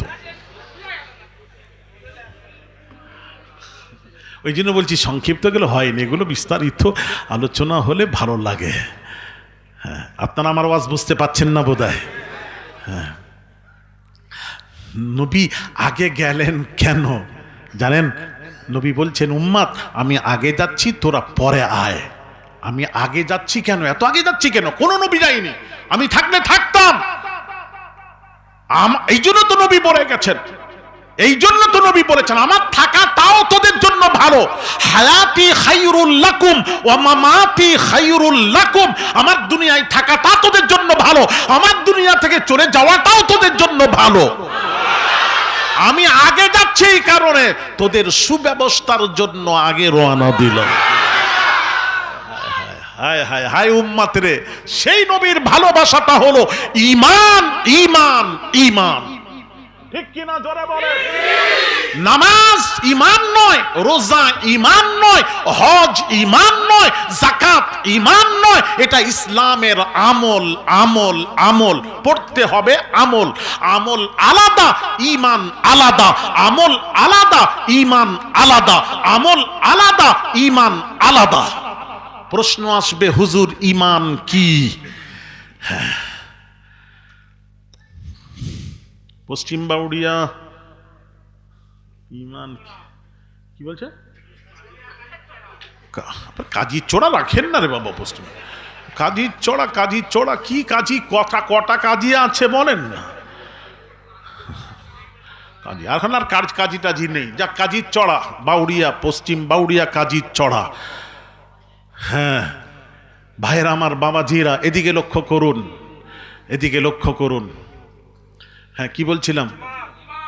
কোন জিনিসের নাম ঈমান? আল্লাহর কসম ছেলেরা, মা বোনেরা, ঈমান হলো নবীজির প্রেম, ভালোবাসা, মোহাব্বত ও আদবের নাম হলো ঈমান। নবীর মোহাব্বত নেই, ভালোবাসা নেই, আদব নেই, তোমার ঈমান নেই। ব্যাস, এটা হলো ঈমান। এর অনেক ব্যাখ্যা ছিল, ওই ব্যাখ্যায় যাচ্ছি না। সংক্ষিপ্ত বলতে ছেলেরা বলল, সংক্ষিপ্ত আকারে বললাম। হ্যাঁ, এটা হলো ঈমান, ঈমান, ঈমান, নবীর ভালোবাসা। শোনা, নবীজিকে আল্লাহ কি বলছেন জানেন? নবীজিকে বলছেন, আল্লাহ বলছেন হাবিব। হ্যাঁ, হাবিব। অন্য নবীরা অন্য কথা বলছেন, আর আল্লাহ, সব নবীরা আল্লাহকে রাজি করানোর চেষ্টা থাকেন, সন্তুষ্ট করানোর চিন্তায় থাকেন, আর আল্লাহ তার হাবিবকে সন্তুষ্ট করানোর চিন্তায় আল্লাহ থাকেন। আমার হাবিব কি করে খুশি হবে? একদিন নবী বলছেন, অনেক কথা আছে, একদিন আল্লাহ বলছেন আমার নবীকে কিয়ামতের দিন ওয়ালা সাউফা ইউতিকা রাব্বুকা ফাতারদা। আল্লাহ বলছেন, হাবিব আপনি এত কাঁদেন কেন? আপনি আর কাঁদবেন না, কিয়ামতের দিন আপনাকে আমি আল্লাহ এমন নেয়ামত দেব, আপনি রাজি খুশি হয়ে যাবেন। আমি আল্লাহ আপনাকে কিয়ামতের কঠিন দিনে আপনাকে রাজি খুশি করাবো। আচ্ছা, আল্লাহ জানেন আমার রাসূলকে রাজি করাতে গেলে উম্মতের ফ্যাসিলিটি বাড়াতে হবে, তাহলে আমার নবী খুশি হয়ে যাবেন। আমার নবী উম্মাত ছাড়া কিচ্ছু বোঝেন না, কিচ্ছু বোঝেন না। ভাইরা আমার, বাবাজিরা, হাদিস শরীফ, কিয়ামতের বাবাজি হাসরের ময়দানে, হাসরের মাঠে জাহান্নামকে 70,000 লাগাম লাগানো হবে। 70,000 ফেরেশতা জাহান্নামকে টেনে হাসরবাসীর কাছে আনা হবে। এইবার হাসর জাহান্নামের গর্জন শুনে সব বেহুশ হয়ে যাবে, নবীরাও হোশ হবে। তখন সবাই বলবেন, আল্লাহ তুমি আমাকে জাহান্নাম থেকে বাঁচাও, আমাকে বাঁচাও, আমাকে বাঁচাও, আমাকে বাঁচাও। আমার আপনার নবী সেই দিন বলবেন, আল্লাহ আমাকে না বাঁচিয়ে আমার গুনাহগার উম্মতগুলিকে জাহান্নাম থেকে বাঁচিয়ে নিন। জোরে জোরে বলুন। আল্লাহ জানেন আমার হাবিবকে রাজি খুশি করাতে পারলে তাকে তার উম্মাতের ফ্যাসিলিটি বাড়াতে হবে। আল্লাহ তখন বলছেন, বন্ধু আপনার উম্মাতের জন্য 2টি অফার আপনাকে দিয়ে দিলাম। জোরে জোরে বলুন। আমাদের ব্যাপারে আল্লাহ 2টি অফার দিয়েছেন, দিয়েছেন। জোরে বলুন না সুবহানাল্লাহ। কয়টি অফার? 2টি। কি কি? আচ্ছা, আপনাদের জলসা হয়নি এলাকায়? বাউড়িয়াতে জলসা হয়নি? পশ্চিম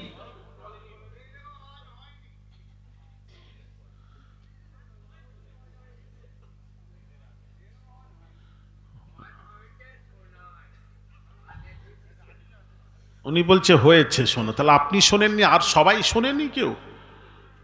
আবার কি কথা? দেখেন বলছি কেমন কথা। 2টি অফার আল্লাহ আমাদেরকে দিয়েছেন। কয়টি অফার? আর একটু জোরে।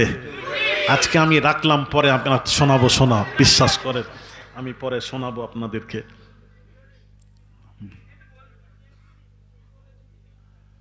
মন চাচ্ছে তো বলতে, কিন্তু পিছনে ঘড়ি দেখেন না কিভাবে ঘড়ি চালাচ্ছে।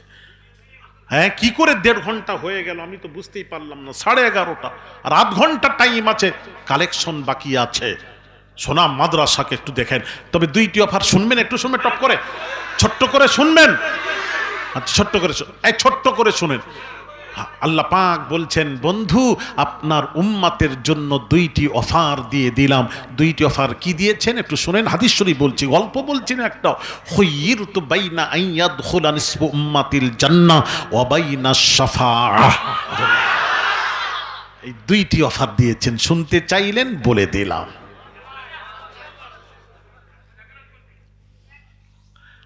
নাম্বার 1, বন্ধু আপনার পৃথিবীতে যত উম্মাত আছে, নিসফু উম্মাতিল জান্নাহ, অর্ধেক উম্মাতকে বিনা হিসাবে আমি আল্লাহ জান্নাত দান করে দিলাম।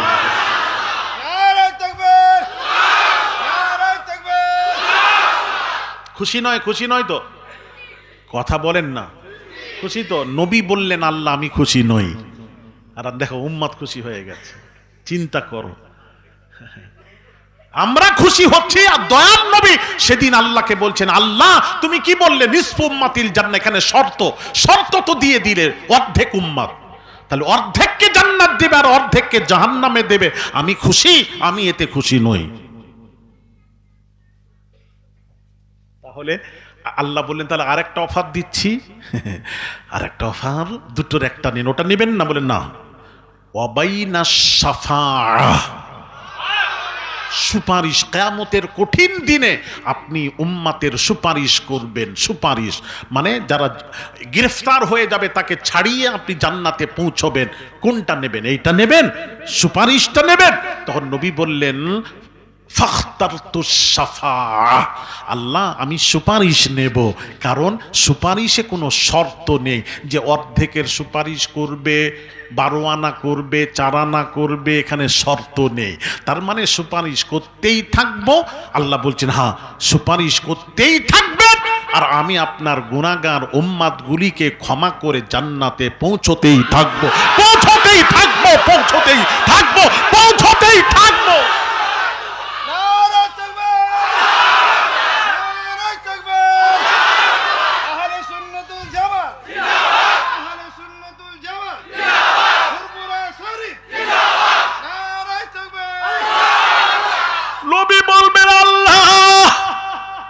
ও মাবুদ, কিয়ামতের দিন সুপারিশ করার পর নবী বলবেন, আল্লাহ তুমি যদি আমাকে রাজি খুশি করাতে চাও তাহলে আরেকটা কথা বলছি, শেষ ফিনিশিং। নবী বলছেন আমার শেষ কথা শোনো, আল্লাহ ইজা লা আরদা ওয়া ওয়াহিদুম মিন উম্মতি ফিন্নার, আমার একটা উম্মত যদি জাহান্নামে পড়ে থাকে, আমি রাসূল যদি দেখতে পাই, লা আরদা, তুমি আমাকে রাজি খুশি করাতে পারবে না। আরো জোরে বলুন হায় হায়। সব উম্মতগুলিকে, গুনাহগার উম্মতগুলিকে নবী সুপারিশ করে জান্নাতে নিজের হাতে জাহান্নাম থেকে বের করে জান্নাতে পৌঁছে দেবেন। সেই নবীর পক্ষে থাকবেন না অন্য ওই সব ৭২ দল হবে, ৭২ যাবে জাহান্নামে, এক দল যাবে জান্নাতে। সেই ৭২-এর দলে আমরা যেতে রাজি নাই। আমরা জান্নাতি আহলে সুন্নাহ ওয়াল জামাতের পক্ষে থাকব। রাসূল যেখানে, ওলি যেখানে, আমরা সেখানে। নারায়ে তাকবীর, নারায়ে তাকবীর, নারায়ে রিসালাত। আল্লাহর নবী যেখানে, আল্লাহর ওলি যেখানে, আল্লাহর নবী নেই যেখানে, আল্লাহর ওলি নেই যেখানে, তোদের গ্রুপে ওলি নেই, আমরাও নেই।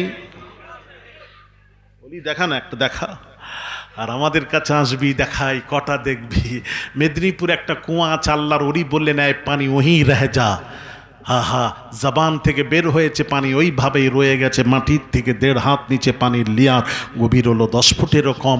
৭০০ বছর ধরে পানি তোলা হচ্ছে। হিন্দু মুসলিম ডিএম এডিএম এসপি পানি কমে না, যেই কে সেই। আহমদাবাদে ওয়াজ করতে গেলাম, ওখানে গিয়ে একটা আল্লাহর ওলি শাহ আলম দরগা, উনি রাত্রিতে তাহাজ্জুদ পড়তেন, তাহাজ্জুদ কাজা ছিল না। রাত্রিতে অন্ধকারে ঠোকর লাগলো, পায়ে কি যেন লাগলো, ওনার জবান থেকে আল্লাহর ওলি শাহ আলম, আল্লাহর ওলি জবান থেকে বের হয়ে গেল, এই পাথর হ্যায় ইয়া লকড়ি হ্যায় ইয়া লোহা হ্যায়। সকালে উঠে দেখছে ৩টি ভাষা বের হলো, উঠে দেখছে একদিকে লকড়ি কাঠ, একদিকে পাথর, একদিকে লোহা হয়ে গেছে। আমার চামড়ার চোখে দেখে এসেছি। কখনো সফর যদি হয় আহমদাবাদের, সোনা শাহ আলম দরগাতে গিয়ে দেখে আসবে, আলী আসগারের কথা মনে করবে। বুখারীর হাদিস, নবীজি বলছেন, হাদিসের সাথে মিলাচ্ছি, নবীজি বলছেন এমন এমন আল্লাহর মাহবুব বান্দা এখনো পৃথিবীতে আছে, তোমরা দেখলে কাছে বসতে দেবে না, ঘৃণা করবে, সর।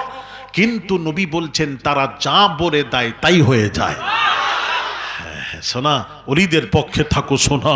ছেলেরা তোদের হাতে ধরে বলি আওলাদে রাসূল, কখন ডাক আসবে পাঁচলা হুজুরের মতো চলে যাব, তবে আওয়াজ মনে রাখবে, ঘুমিয়ে কানে শুনবে, নবীর পক্ষে থাকবে। আস্তে আস্তে সব দখল করে নিচ্ছে, ওয়াহাবিরা সব দখল করে নিচ্ছে, যার জন্যই আল্লাহ বুঝতে পেরে বললেন, হ্যাঁ, অন্য আইন ছিল, মসজিদ ব্যতীত নামাজ হতো না।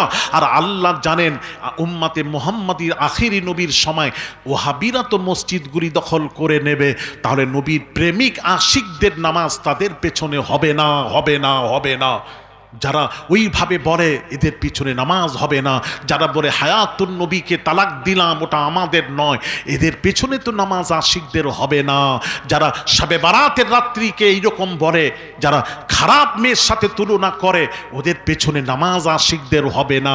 আল্লাহ বুঝতে পেরে নবীর জন্য আইন চেঞ্জ করে দিলেন, হাবিব আপনার খাতিরে, আপনার উম্মাতের জন্য তামাম পৃথিবীর জমিনটাকে মসজিদ বানিয়ে দিলাম।